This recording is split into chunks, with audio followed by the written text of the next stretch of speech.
Hi friends, welcome to my channel super trader Lakshya. और एक और बहुत एक्साइटिंग एपिसोड लेकर आया हूँ। मैं बात करूँगा सेबी के जो नए रूल्स आए हैं फंड एलोकेशन को लेकर, जो मल्टी कैप फंड्स हैं उसको लेकर।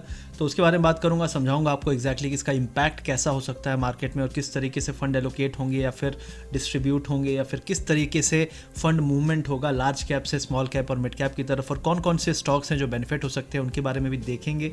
और सबसे पहले अगर आप चैनल पर नए हैं तो चैनल को सब्सक्राइब करिए, अपना सपोर्ट बना के रखिए सुपर ट्रेडर लक्ष्य। और ये वीडियो अच्छा लगे तो लोगों तक शेयर करिए, लाइक करिए और ज़्यादा से ज़्यादा लोगों तक पहुंचाइए ये बात, ताकि वो सही डिसीजन ले पाएँ। और किस तरीके से ये जो नया रूल आने वाला है ये पूरे म्यूचुअल फंड इंडस्ट्री और स्टॉक मार्केट को किस तरीके से मूव करने वाला है, इस पे भी आपको काफ़ी नॉलेज मिलेगा और इस तरीके से आप अपने सही इन्वेस्टमेंट डिसीजन ले पाएंगे। तो सबसे पहले स्टार्ट कर लेते हैं कि ये रूल क्या है और क्यों आया है, इससे क्या फ़र्क पड़ सकता है।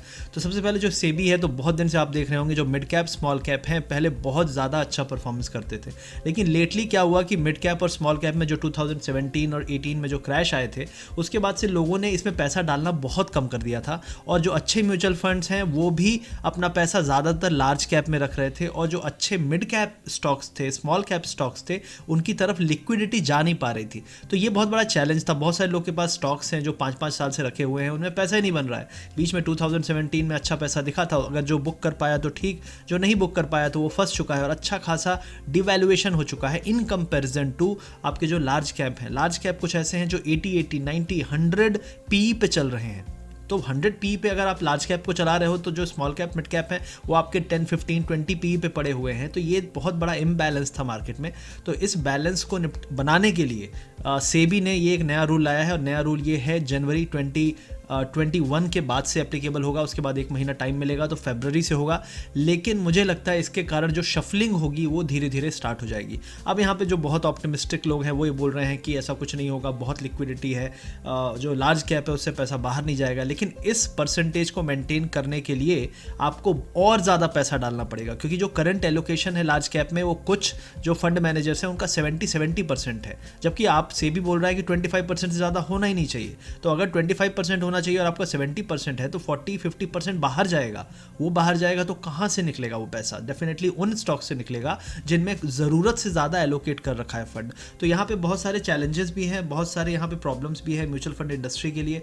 तो उसको लेकर काफ़ी चल रहा है कि खींचातान चल रही है। लोग बोल रहे हैं सेबी के पास जाएंगे, उनसे रिक्वेस्ट करेंगे इसको दोबारा सोचें और किस तरीके से इसको हम बैलेंस बना सकें सही तरीके का। अब यहाँ पे एक चीज़ और देखेंगे कि यहाँ पे जो म्यूचुअल फंड्स है वो सेबी को अप्रोच करना चाह रहे हैं, और वहाँ पे कुछ बड़े जो म्यूचुअल फंड्स हैं जैसे कोटक है, तो नीलेश शाह जो वहाँ के हैं, तो उन्होंने ये बोला कि भाई हम क्या करें, मतलब अगर हम कचड़ा स्टॉक तो नहीं ले सकते, मतलब उनके हिसाब से रिलायंस ही सब कुछ है, इन्फोसिस ही सब कुछ है, एशियन पेंट्स ही सब कुछ है, जुबिलेंट फूड्स ही सब कुछ है, मतलब उसका पी इतना हाई है फिर भी उन्हें खरीदने में कोई दिक्कत नहीं है। तो इस तरीके से जो इम्बैलेंस बना हुआ है उसको बैलेंस बनाने की कोशिश सेबी कर रहा है। लेकिन जो फंड मैनेजर्स हैं उनको तो पैसा कमा के देना है, पैसा कमाना है अपनी कंपनी के लिए। लोगों को कितना देते हैं वो तो आपको ही पता होगा। तो सीधी सी बात है, यहाँ पे क्या बोलते हैं, क्या करेंगे अगर यही ऐसा नियम चला तो क्या करेंगे, क्योंकि बोल रहे हैं कि हम तो यार फालतू के स्टॉक नहीं ले सकते, तो हम पैसा रिटर्न कर देंगे क्लाइंट्स को, या फिर हम अदर इक्विटी फंड्स की तरफ जाएंगे और merge multi cap funds with large cap funds और large and multi cap funds to maintain the same investment process and portfolio quality. तो ये सब चीज़ें हैं, या फिर उसको क्या करेंगे थीमेटिक फंड में कन्वर्ट कर सकते हैं। तो बहुत सारे ऑप्शंस हैं, बट अल्टीमेटली एक चीज़ सिंपल है कि पैसा बाहर जाएगा, लार्ज कैप से पैसा बाहर जाएगा। वो सिंपल सी चीज़ है। जो आपने मल्टी कैप फंड के नाम पे पैसा लिया है, मोस्ट प्रॉब्ली उसको डिस्ट्रीब्यूट कितना भी कर लो फिर भी वो पैसा बाहर निकलेगा। तो ये एक बहुत बड़ा चैलेंज होने वाला है लार्ज कैप्स के लिए। और यहाँ पे आप देख सकते हैं कि ये जो चेंज है expected to cause outflow from large caps, और ये जो आउटफ्लो होगा $5 बिलियन होगा, और $5 बिलियन स्मॉल कैप और मिड कैप में आएंगे, और ज़्यादातर पैसे स्मॉल कैप में आएंगे। और आपको पता है कि स्मॉल कैप में इतने सारे शेयर हैं जिनमें लिक्विडिटी ही नहीं है, पैसा ही नहीं आ रहा है। उसका सबसे बड़ा रीज़न यही था कि ये रूल ज़रूरी था। अगर आप छोटे इन्वेस्टर हैं, आप छोटे स्टॉक्स पे ट्रेड करते हैं, इन्वेस्ट करते हैं, आप 4-5 साल से फंसे हैं, तो आपके लिए ये बहुत बड़ा पॉजिटिव न्यूज़ है और इससे बहुत बड़ा इम्पैक्ट भी होने वाला है।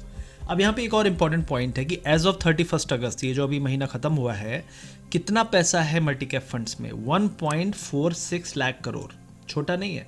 और इसमें से करीब 70-80% पैसा लार्ज कैप में है। अब आप सोचो 70-80% पैसा, और बाकी लोग सूखे बैठे हुए हैं। तो ये बहुत बड़ा प्रॉब्लम है यहाँ पे। मेरे हिसाब से बहुत सारा पैसा जो है आउटफ्लो होगा, पैनिक लोग भी करेंगे डेफिनेटली, क्योंकि देखो इसको तो होना ही है, होना ही था, डेफिनेटली ये रूल आना ही था। और इसके लिए आप देखेंगे कुछ लार्ज कैप बैंकिंग सेक्टर से कितना सारा पैसा बाहर गया, लेकिन वो स्मॉल कैप लार्ज कैप में इस तरीके से प्रॉपरली डिस्ट्रीब्यूट नहीं है। वो लार्ज कैप में ज़्यादा गया, स्मॉल कैप में आप थोड़ा सा पैसा डालते हो तो बहुत ज़्यादा वैल्यूएशन आ जाता है, तो वो चीज़ अब हम देखेंगे। लेकिन हाँ, इससे एक और चीज़ है कि कुछ फालतू के स्टॉक भी बहुत तेज़ भागेंगे, जो लोगों को लगता है, जो न्यूज़ में आएंगे, जिनके बारे में लोग न्यूज़ उड़ाएंगे तो वो बहुत तेज़ भागेंगे। तो ये एक बहुत बड़ा चैलेंज होने वाला है। अगर आप यहाँ पे देखेंगे तो 35 जो मल्टी कैप फंड्स हैं, 32 जो हैं उनमें से 50% से ज़्यादा एलोकेशन है लार्ज कैप में, और इनमें से 28 स्कीम्स जो हैं 65 से 92% है। सोचिए 65 से 92% एलोकेशन है लार्ज कैप में एज ऑन 31 अगस्त। तो ये बहुत बड़ा एलोकेशन है। मेरे हिसाब से ये चैलेंजेस बढ़ेंगे। अब हम यहाँ पे एक और पॉइंट देख लेंगे, डेटा थोड़ा देख लेते हैं।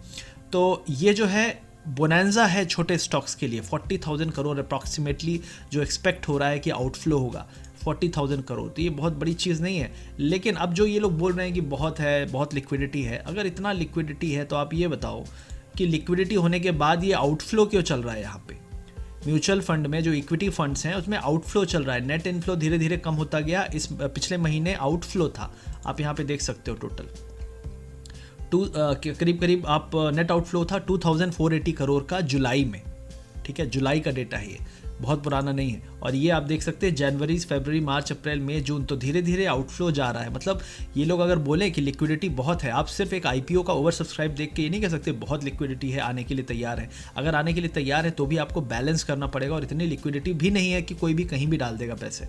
तो ये एक बहुत बड़ा चैलेंज होने वाला है यहाँ पे। अब कौन से स्टॉक्स हैं जिनमें फ़ायदा हो सकता है, कौन से वो स्टॉक्स हैं, तो यहाँ पे आप देखेंगे ये है AMFI का जो म्यूचुअल फंड इंडस्ट्री का जो भी आपका कैटेगराइजेशन है। तो 30 जून 2020 में एवरेज 6 मंथ के मार्केट कैपिटलाइजेशन के हिसाब से ये कैटेगराइजेशन है लार्ज कैप, मिड कैप और स्मॉल कैप का। तो अब लार्ज कैप्स देखेंगे तो पहले 100 स्टॉक आते हैं लार्ज कैप में। तो ये आपका टॉप 100 का जो लास्ट स्टॉक था ये आपका था कंटेनर कॉर्पोरेशन ऑफ इंडिया। तो यहाँ तो देखिए आप डेफिनेटली पैसा इसी ऊपर टॉप 10-15 में ही ज़्यादा जाता है। लेकिन उसके बाद जो सबसे ज़्यादा बेनिफिट होने वाला है वो होने वाला है मिड कैप्स में। मिड कैप्स में अभी भी कुछ मिड कैप्स हैं जो बहुत अच्छा परफॉर्मेंस दे सकते हैं, PFC, वर्लपूल, ये सब अभी आपके मिड कैप्स में आते हैं। तो मिड कैप जो है 250 तक है, ये 250 तक आप देख सकते हैं। कजारिया, सिरामिक्स, अपोलो ये लास्ट में आते हैं। PVR हो गया, सिम्फनी हो गया, TTK प्रेस्टीज हो गया, ये सभी स्टॉक्स लास्ट में आते हैं। और इसके बाद चालू होता है स्मॉल कैप। ये स्मॉल कैप आपके एवरेज आप देख सकते हैं 6,900 करोड़ का मार्केट कैप है एवरेज पिछले 6 महीने का। तो इसमें आप देखेंगे कि कितने शेयर हैं। आप देखेंगे मिड कैप में आप देख सकते हैं 532 तक है अभी, और देखिए 800, 900, तो बहुत लंबी लिस्ट है। लेकिन यहाँ पे पैसा ही नहीं था, और अगर आप डेटा देखेंगे तो आप चौंक जाएंगे कि कितना कम पैसा इनमें आ रहा। अब यहाँ पे देखिए आप जो मल्टी कैप फंड्स हैं, ये नाम है उनके, और उनके नाम में आप देखिए कितना परसेंटेज लार्ज कैप में एक्सपोजर है। JM multi cap 91%, Motilal Oswal 90%, HDFC equity 87, 84, 78, कोई भी है 25%। आप देखो कोई भी नहीं है 25%, सब के सब घुस गए हैं इन्फोसिस, रिलायंस, इन सभी स्टॉक्स में। और उसमें भी ऐसा नहीं है कि इवनली डिस्ट्रीब्यूट है, वो तो मान लो नहीं होगा इंटरनली, लेकिन फिर भी इवनली डिस्ट्रीब्यूट आप एक सेगमेंट में नहीं कर रहे हो, लेकिन ओवरऑल तो अब करना पड़ेगा। तो I think it's a very good decision for small cap and a bad decision for overall जो भी महंगे स्टॉक हैं, लार्ज कैप के जो कॉस्टली स्टॉक है जिनका पी देख के आप अंदाज़ा लगा सकते हैं, उनके लिए ये बुरी खबर है, और वहाँ से आउटफ्लो होने के पूरे चांसेस हैं। अब आप यहाँ पे देखेंगे एग्जैक्टली डेटा है, ये डेटा है आपका बहुत पुराना नहीं है। तो इसमें आप देखेंगे large cap dominates multi fund caps. तो अब लार्ज कैप में किस तरीके से इन फंड मैनेजर्स ने कहाँ पे पैसा डाल रखा है। आप देखिए स्मॉल कैप को तो बिल्कुल सुखा दिया है, लेकिन मिड कैप में भी पैसा काफ़ी आने के चांसेस है, क्योंकि मिड कैप में आप देख सकते हैं 18.84%, 23%, 27%, तो कुछ है 27%, लेकिन मोस्ट ऑफ द टाइम्स आप देखेंगे 15-16% एवरेज है। तो करीब 10% यहाँ पे इंक्रीमेंट है, लेकिन स्मॉल कैप्स में बिल्कुल भी पैसा नहीं आ रहा, आप देख सकते हैं। तो यहाँ पे एक इशू है लिक्विडिटी का, लेकिन मुझे नहीं लगता लिक्विडिटी का इशू होगा। जब फंड्स आएंगे तो डेफिनेटली लिक्विडिटी क्रिएट हो जाती है। तो स्मॉल कैप में बहुत पैसा आने वाला है। कुछ फंड्स हैं जैसे निपॉन का है 19% और आपका इन्वेस्को का है 22%, उसके अलावा आप नहीं देखेंगे कोई खास नहीं है। हार्डली यहाँ पे 6 to 7% का एवरेज आप देख सकते हैं जो फंड है, है सबसे ज़्यादा आपका लार्ज कैप में है, ऑलमोस्ट 70% का एवरेज है, और ये सब के सब जो है रिलायंस में घुसे हुए हैं, मोस्ट प्रॉब्ली आईटी में घुसे हुए हैं। तो इन सभी को पैसा जाके एलोकेट करना पड़ेगा मिड और स्मॉल कैप में, ताकि ये भी 25% हो, ये भी 25% हो, ये भी 25% हो। टोटल इन्वेस्टेड मनी का ये परसेंटेज होना चाहिए, और उसमें आप थोड़ा सा बचा भी सकते हो डेफिनेटली। तो कई लोग कैश में भी रहते हैं। तो यहाँ पे आप खुद देख सकते हैं डेटा, और यहाँ पे आप खुद देख सकते हैं न्यूज़, और इस न्यूज़ का कितना टाइमलाइन है। और इस टाइमलाइन के हिसाब से मेरे को लगता है कि जो भी फंड फ्लो होगा वो बहुत तेज़ी से होगा। एटलीस्ट जो मिड कैप स्मॉल कैप में अच्छे मिड कैप स्मॉल कैप हैं उनमें बाइंग बहुत तेज़ी से होगी, और उस बाइंग को जब आप देखें, कोई भी स्टॉक कल मूव होता है तो वो स्टॉक डेफिनेटली अगले 4-5 दिन तो मूव होगा, ऐसी पॉसिबिलिटी देखी जा रही है। वो तो कल हमें मार्केट खुलने के बाद पता चलेगा, लेकिन लार्ज कैप से बच के रहिएगा। लार्ज कैप में अच्छा खासा $5 बिलियन है, मजाक नहीं है। $5 बिलियन अगर पैसा निकलेगा तो बहुत ज़्यादा डैमेज हो सकता है कुछ स्टॉक्स में, लार्ज कैप्स में। तो उस पर भी नज़र रखिएगा कौन से स्टॉक्स इससे इम्पैक्ट करने वाले हैं। तो ये था अपडेट अबाउट जो नया रूल आया है सेबी का मल्टी कैप फंड्स के, मल्टी कैप स्कीम्स के बारे में। आई होप आपको नॉलेज मिला होगा, क्या डेटा है, क्या इसमें पॉसिबिलिटीज़ हैं, और किस तरीके से फंड इसमें एलोकेट होने वाला है। आई होप ये वीडियो अच्छा लगा तो शेयर ज़रूर करिएगा और लाइक ज़रूर करिएगा। Thank you very much.